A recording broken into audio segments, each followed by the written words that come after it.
Hi, I'm Kristina. And I'm Michelle, and today we're going to be talking about eyes. Eyes? Yeah, eyes. What color are your eyes? Blue, and yours are brown. Yes, my eyes are brown, and although our eyes differ, we use them both to see. And sometimes we can look at the same thing and see it differently, or we can look at two different things and think we see them the same. That's interesting, but what does it have to do with our God story? Well, when we look at Jesus, we see God the Father. Check out this God story to see what I mean.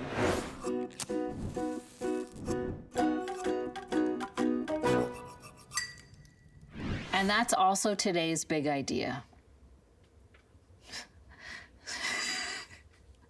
You think that I could remember it.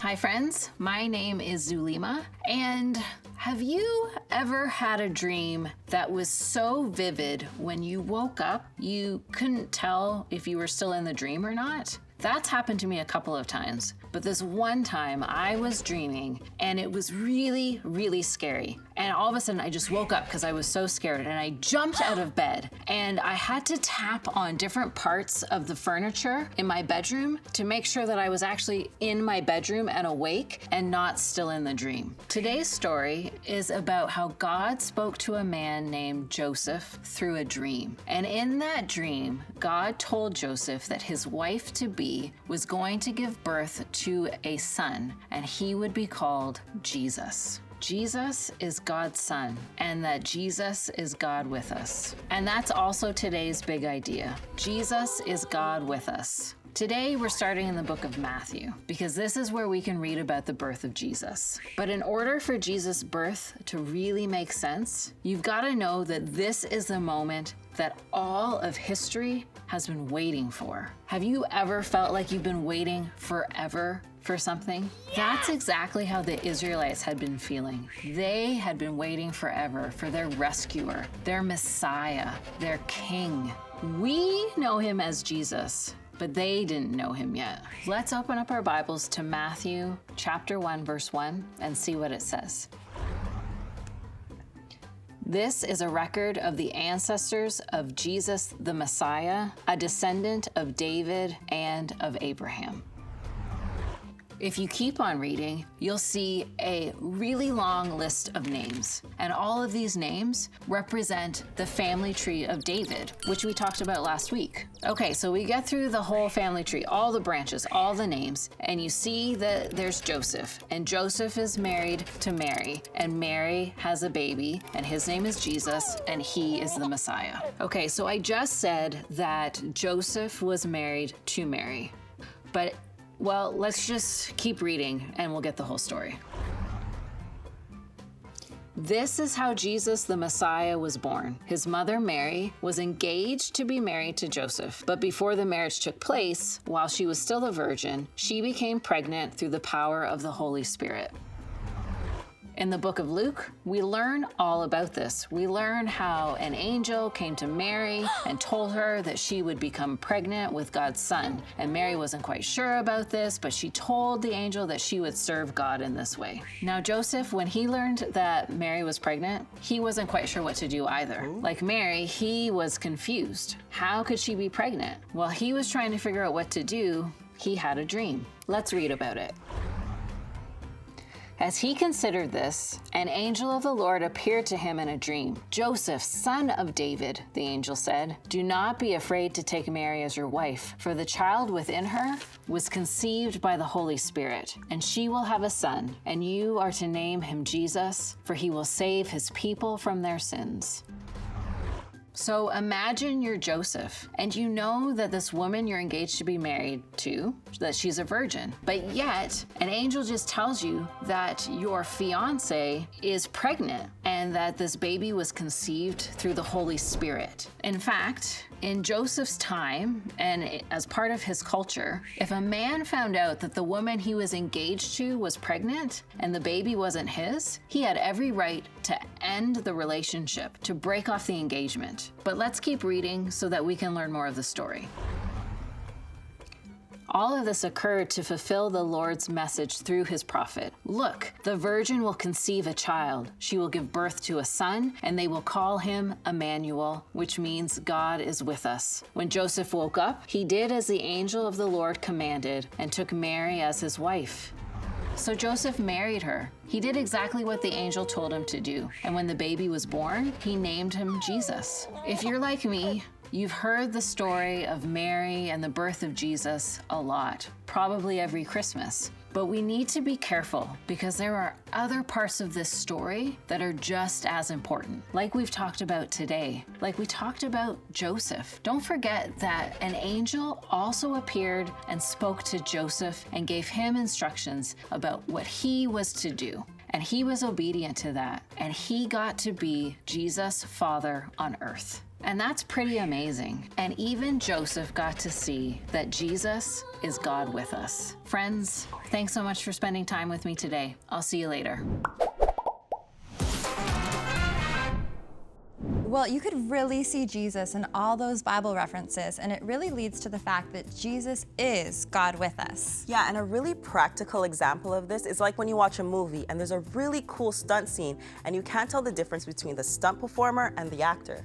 I know, they're so amazing. So guys, we have something really exciting coming up for you. We actually had professional stunt performers come and do this cool video. Watch this, you're gonna love it. 120. 100. Red alert.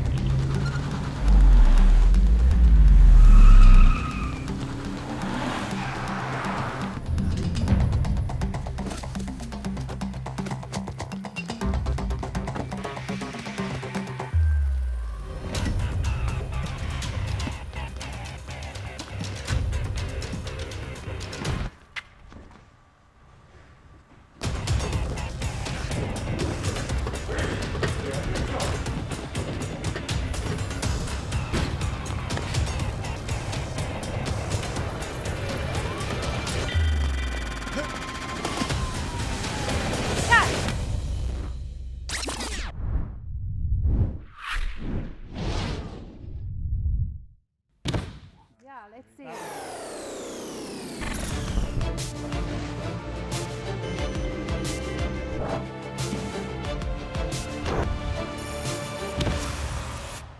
I'm Jamie Jones. I'm stunt coordinator. I've been in stunts for 31 years now. My whole family does it with me, which is great. Some cool shows that I've worked on lately in the last couple of years, you may have seen at the theater. XXX, which is full of stunts, Suicide Squad, X-Men, It, and we did all the stunts on that. We're getting set here.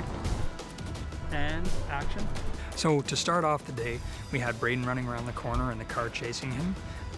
Not bad, that was pretty good timing. That's simply a timing issue. We rehearse it a couple times, get it to the point where it's just right, and then we film it. And the driver has to know what he's doing, so he doesn't run him over. So we got to the parkour part of the stunt. We had a mini tramp that Braden jumped off and flipped over the car. And then with a lot of athleticism, he runs up and he's done a lot of parkour, my kids have in the years, and that's what comes into play for hopping over the railings and doing all that stuff. So training, being in shape, then you're ready for the day. So for the part where Sierra flew through the air, we have a harness on her, which is specially ordered to fit you perfectly. In order for movies to be believable, we have to cover up the harnesses with wardrobe. So just a shirt covered it today, and then we pull the shackle through a little hole, and you're good to go. On the other end of the line with Sierra are two big strong guys who on a perfect timing cue pull really hard on the line, which flies Sierra through the air. So with the green screen, it's a great tool. It allows you to shoot something somewhere and add a background into it, which is why we did it both ways today. It's interesting when you look at the business I'm in, it's usually one of the ones where God isn't present in a lot of people's minds. And it's odd that people can go through their life like that every day, kind of in the dark, whereas it's at the forefront for me. Like having God in your life to me is the most important thing for doing what I do. And you'll certainly find that out when they're starting to get ready to call action and you're about to jump off a building. Your perspective changes a bit, usually no matter who you are. Okay, Dan, so this is what we call candy glass. And you can feel how light it is. Yeah. And it's quite safe. It doesn't hurt the person, but, oh, okay, so there's a good test. How'd that feel? I didn't feel much of anything at all. That was crazy. Obviously, you could never hit someone with a real bottle. They'd be badly injured. In this case, it's made out of safe material, and we have experience at doing it, and doesn't hurt at all. There are a lot of risks in stunts. It's very dangerous, and there's always a good prayer before you go, and certainly your attitude and outlook is focusing more on the best performance you can give and not worrying so much about what can happen. Usually you address that weeks and months before in how you prep for the stunt. Of course, if you fail to prepare, you prepare to fail. I learned that one from church. It's really interesting when you're doubling an actor. You're always hidden behind the camera, or you're hidden behind the look of the actor that you're doubling quite often. It's a funny thing that they do definitely take most of the recognition or the glory for the stunts, which I don't mind at all. That's what gives me a job. There's a lot more than just getting your hair and makeup done and putting on the same clothes. You have to observe how they move, their mannerisms, how they run, quite often because you're running, how they may fight, and you have to emulate that so that the audience is sure that that's the actor doing the job. That's an important part of the stunt job, is being that person. The best compliment you get on set is when the ADs are looking for you or looking for the actor, and they come up and they accidentally grab you and take you to set because you're doing your job well and you're looking like them, and they can't tell the difference.